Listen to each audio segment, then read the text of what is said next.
This is the IELTS listening test. You will hear a number of different recordings, and you will have to answer questions on what you hear. There will be time for you to read the instructions and questions, and you will have a chance to check your work. All the recordings will be played once only. The test is in 4 sections. Section 1. You will hear a conversation between a woman named Claire and a membership advisor named Dan at the Riverside Sports Center. Claire is calling to inquire about joining as a new member. You have some time to look at questions 1 to 5.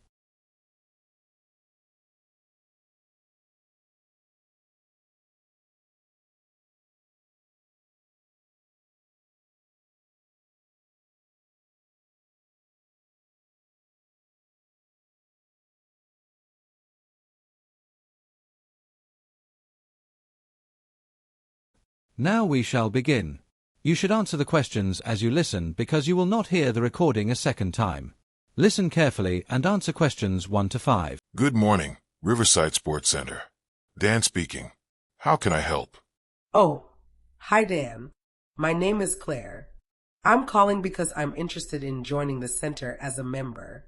I was hoping you could walk me through the options. Of course, Claire. Happy to help. Let me just take down a few details first. Could I take your full name?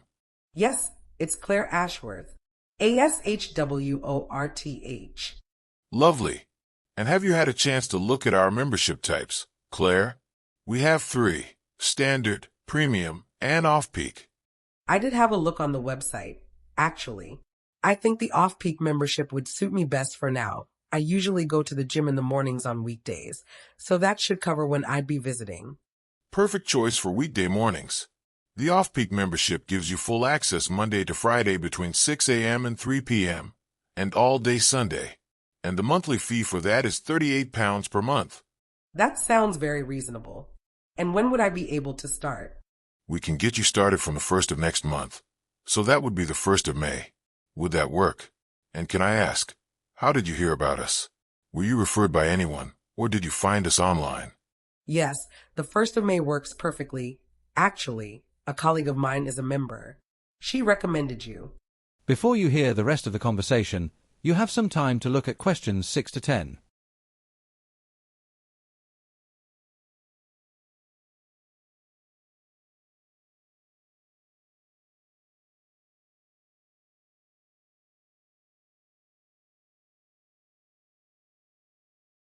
Now listen and answer questions 6 to 10.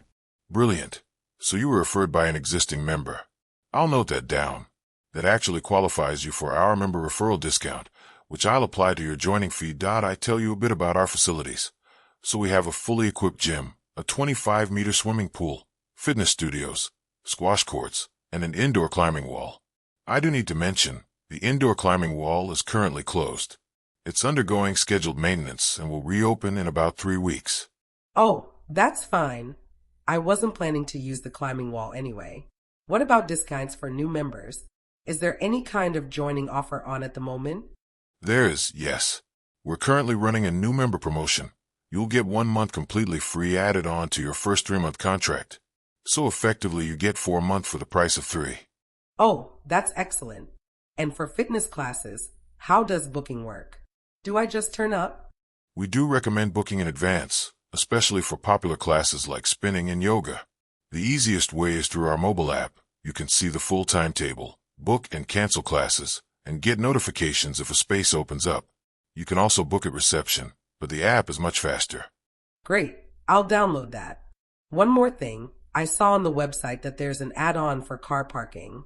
Is that worth getting? It's great if you drive in regularly. It's an extra £8 a month and gives you guaranteed parking in our dedicated lot next to the building. I think I'll leave that for now. To be honest, I live close enough to cycle, so I shouldn't need it. Absolutely no problem. You can always add it on later. Now, just one thing to mention about your first visit. When you come in, you'll need to bring proof of address and a valid photo ID so we can verify your identity and set up your membership card. Right. I'll make sure I bring both of those. Thank you so much, Dan. This has been really helpful. Wonderful. We'll send you a confirmation email with all the details. We look forward to seeing you in May. Claire. That is the end of section 1. You now have half a minute to check your answers.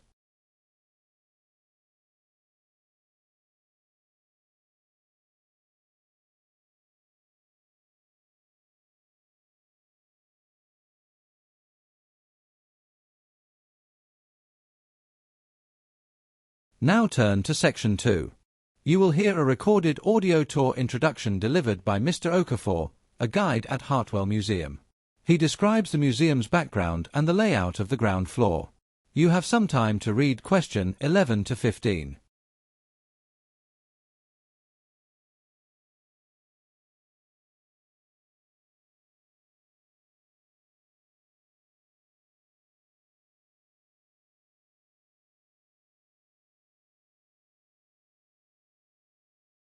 Now listen carefully to the talk. Welcome to Hartwell Museum.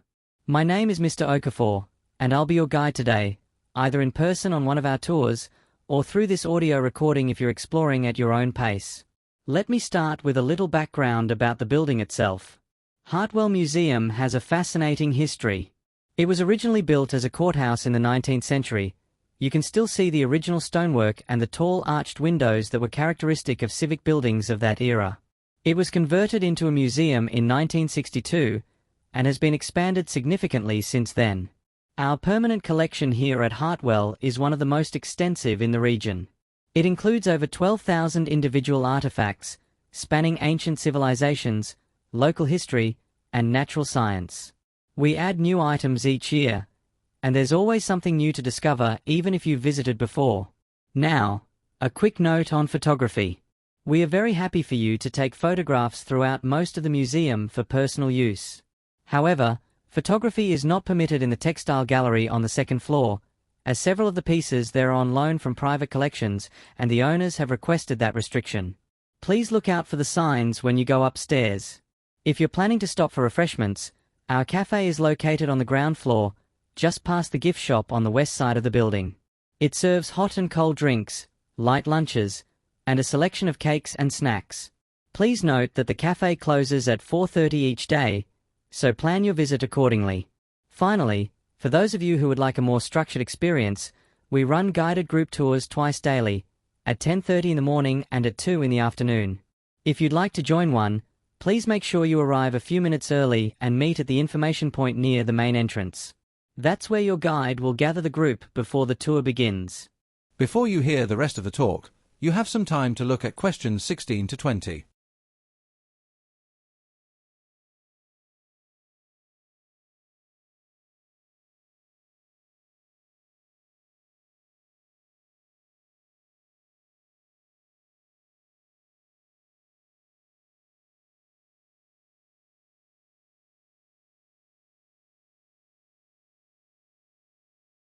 Now listen and answer questions 16 to 20. Now let me walk you through the layout of the ground floor, which I hope will help you navigate the building. Please do refer to your map as I describe each location. As you come through the main entrance and look straight ahead, the first room on your left, that's location 16 on your map, is the Ancient Egypt Gallery. This is one of our most popular permanent galleries, and it's a wonderful place to start your visit. You'll find mummies, carved reliefs, and a fascinating collection of everyday objects from the ancient world. Continuing along the left side of the building, moving north from the Ancient Egypt Gallery, you'll pass a small corridor and arrive at location 17. This is our lecture room, which we use for talks, school visits, and special events. If you're visiting on a day when a public lecture is scheduled, you're very welcome to attend.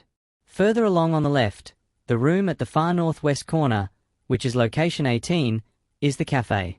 As I mentioned, it closes at 4:30, so pop in early if you want to enjoy a sit-down break. Now, if you look at the top right of your map, that area is actually outdoors, and it's marked with a dashed border. That's our sculpture garden, which is freely accessible from inside the building through the doors at the north end of the central corridor. It's a lovely space, particularly on fine days, and includes works by several contemporary British sculptors. That's location 19. And finally, the room on the right-hand side of the building as you move south, that's location 20, is the temporary exhibition hall. This is where we host our changing exhibitions throughout the year. At the moment we have a wonderful exhibition on the history of textiles in the British Isles, which is well worth a visit. I hope that gives you a clear picture of where everything is. Enjoy your visit to Hartwell Museum, and please do ask any member of staff if you need assistance. That is the end of Section 2. You now have half a minute to check your answers.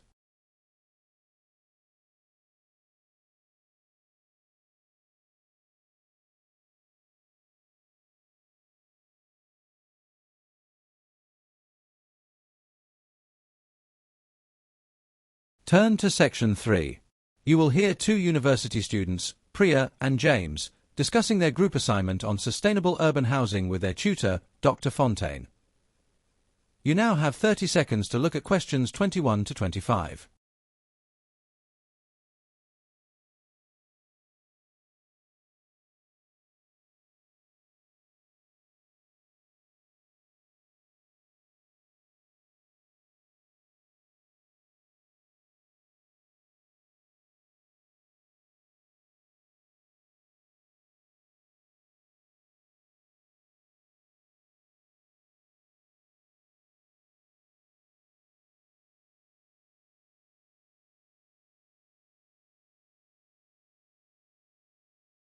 Now listen carefully and answer questions 21 to 25. Come in. Priya, James. Sit down. Right. I've read through your draft proposal.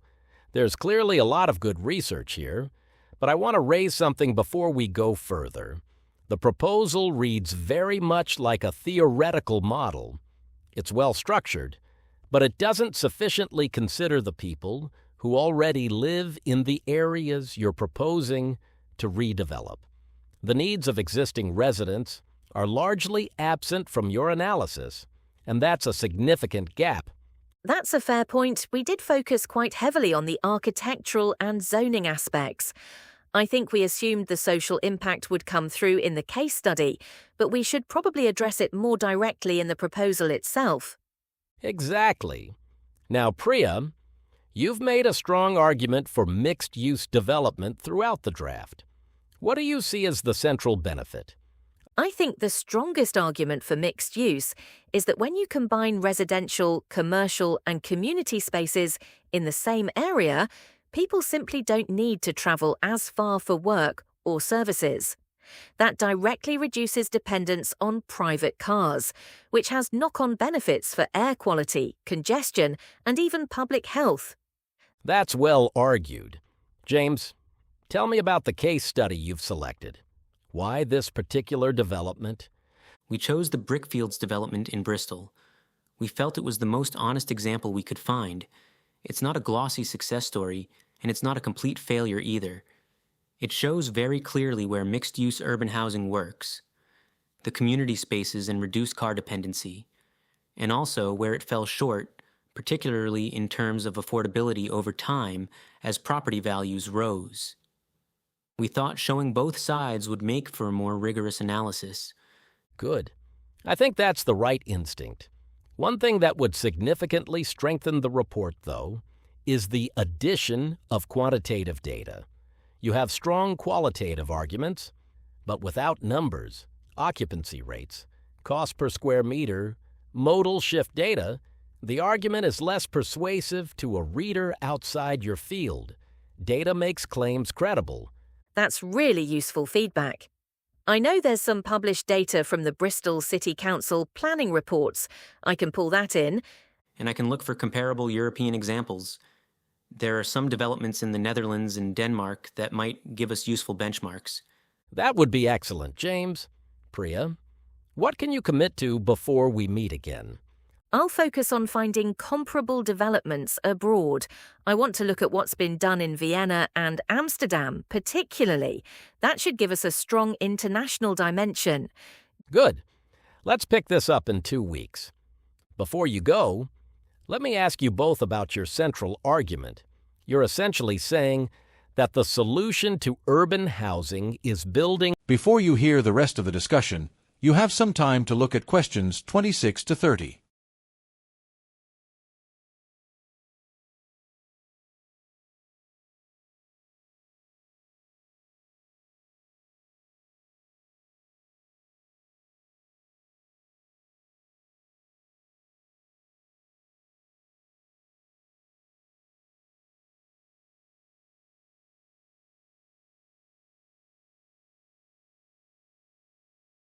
Let's pick this up in 2 weeks. Before you go, let me ask you both about your central argument.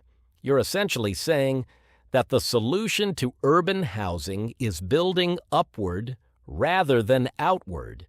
Can you summarize that position clearly?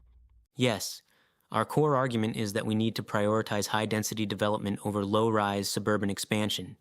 The land simply isn't there on the outskirts of major cities for the number of homes needed, and the environmental cost of continuing to expand outward is too high. Density, done well, is the more sustainable path. And the main source of resident dissatisfaction in your case study? Consistently, when we looked at survey data from Brickfield's residents, the number one complaint was transport infrastructure, specifically the lack of it in the early years. Buses were infrequent, cycling routes hadn't been completed, and the local tube station was overcrowded. People felt physically cut off despite technically being in the city. Adequate transport infrastructure was by far the most frequently cited grievance. That's a well-evidenced finding. And in terms of policy, what's the gap your report is trying to highlight? We argue that the weakest link is national planning policy. Local councils often want to build affordably, but national planning policy doesn't do enough to mandate affordability requirements on developers. We want to show how national planning policy directly affects whether these developments remain affordable long-term or get gentrified. Good. Now, a couple of specific proposals I want to get your views on for the recommendation section. James, what's your position on mandating green roofs on all new city center buildings? I'm completely in favor. The evidence on green roofs for insulation, biodiversity, and urban cooling is very strong. I think it should be a non-negotiable planning requirement, and I'd like to recommend it clearly in the report. And on rent control as a mechanism for tackling urban affordability, what's your view? I'll be honest, I have reservations about that one. The economic literature is genuinely divided. Some studies suggest rent control preserves affordability for existing tenants, but reduces the overall housing supply long-term, which ultimately makes affordability worse. I don't think the evidence is strong enough yet to make a clear recommendation either way. I'd be cautious about including it without a much more thorough analysis. We'll flag it as a contested area rather than a recommendation then. That's probably the wisest approach. Right. Good work, both of you. See you in a fortnight. Now listen and answer questions 26 to 30. That is the end of section 3. You now have half a minute to check your answers.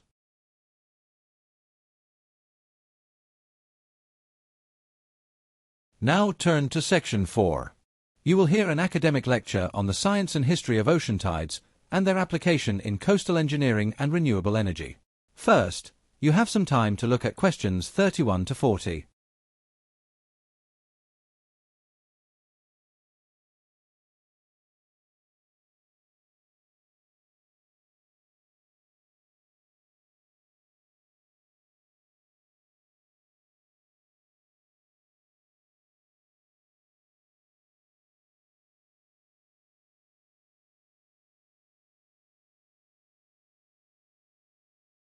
Now listen carefully and answer questions 31 to 40. Good morning. Today's lecture focuses on ocean tides, a phenomenon most people are familiar with, but relatively few understand in any scientific depth. I want to cover the physical science, the historical understanding of tidal forces, and finish with some thoughts on where tidal science meets modern engineering and energy policy. Let's begin with the fundamental cause. Ocean tides are primarily caused by the gravitational pull of the moon. The moon exerts a pulling force on Earth's oceans, and because the oceans are fluid, they respond by bulging toward the moon. What many people don't realize is that although the sun is far more massive than the moon, it is also much further away, and because gravitational force decreases with distance, the moon actually has a stronger tidal effect on Earth's oceans than the sun does. Now, an interesting consequence of this is that there are actually two tidal bulges at any given time, not one. One bulge occurs on the side of the Earth facing the moon, as you'd expect. But there's a second bulge on the opposite side, the far side. This is caused by centrifugal force. As the Earth and moon orbit their common center of mass, the oceans on the far side are effectively flung outward. This is why most coastal locations experience 2 high tides and 2 low tides per day. The tidal range, that is, the difference between high and low tide, varies throughout the month. When the sun, earth, and moon are in alignment, during a new moon or full moon, the gravitational forces of the sun and moon combine, producing what we call spring tides. These have the maximum tidal range. Conversely, when the sun and moon are at right angles to each other, we get neap tides with a much smaller range. Now, historically, tides were observed long before they were understood scientifically. It was only after Newton's work on gravitation in the 17th century that the mechanism was properly explained. But the first truly accurate tidal prediction came much later. In 1872, Lord Kelvin developed a mechanical harmonic analyzer, essentially an analog computing device, that could synthesize tidal data and produce reliable predictions for specific locations. This was a landmark moment in applied oceanography. One fascinating long-term effect of the tides is something called tidal friction. As the tidal bulges move across Earth's surface, they create friction against the ocean floor and coastlines. This friction is gradually slowing Earth's rotation, adding approximately 1.4 milliseconds to the length of a day every century. Over geological timescales, this is significant. The Earth rotated much faster billions of years ago, and it will continue to slow in the future. Let me now give you a striking real-world example of tidal range. The Bay of Fundy in eastern Canada holds the record for the world's highest tidal range, approximately 16 meters between low and high tide. To put that in perspective, that's the height of a 5-story building appearing and disappearing twice a day. The shape of the bay acts as a natural funnel, amplifying the tidal range through a resonance effect. This brings me to the question of tidal energy. Unlike wind or solar power, which are inherently variable and unpredictable, tidal patterns are entirely predictable. We can calculate tidal cycles centuries in advance with high precision. This predictability is a major advantage for energy grid management, where knowing exactly when generation will occur makes planning much more straightforward. However, tidal energy remains relatively underutilized globally, and the primary reason is cost. The infrastructure required, tidal barges, tidal stream turbines, underwater cabling, involves very high installation costs compared to equivalent wind or solar capacity. Reducing these upfront installation costs is the central engineering and economic challenge facing the tidal energy sector. Before I close, I want to mention a particularly dramatic tidal phenomenon, tidal bores. These occur in funnel-shaped estuaries, where an incoming tide is compressed and accelerated by the narrowing channel, producing a wave that travels rapidly upstream against the natural flow of a river. Famous examples include the Severn Bore in England and the Qiantang River Bore in China, which can reach heights of several meters and speeds of up to 25 kilometers per hour. Finally, looking ahead, the most active area of tidal energy research at present is the development of what we call low-impact turbines. These are designed to generate power from tidal streams while causing minimal disruption to marine ecosystems, avoiding the habitat destruction and fish mortality that have been criticized in some earlier tidal barrage designs. Getting this balance right is both an engineering and an ecological challenge, and it will largely determine whether tidal energy becomes a mainstream renewable energy source in the coming decades. Thank you. We'll pick up next week with a closer look at coastal geomorphology and the long-term impact of sea level rise on tidal dynamics. That is the end of Section 4. You now have half a minute to check your answers.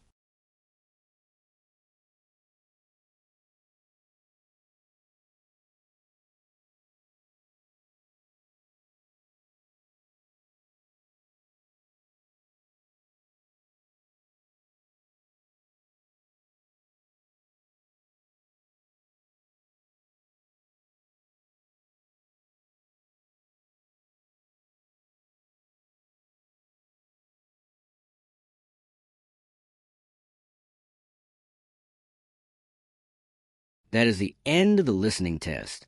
Check your answers. Comment your score. All the best, my dear fellow student. Your hard work will pay off one day.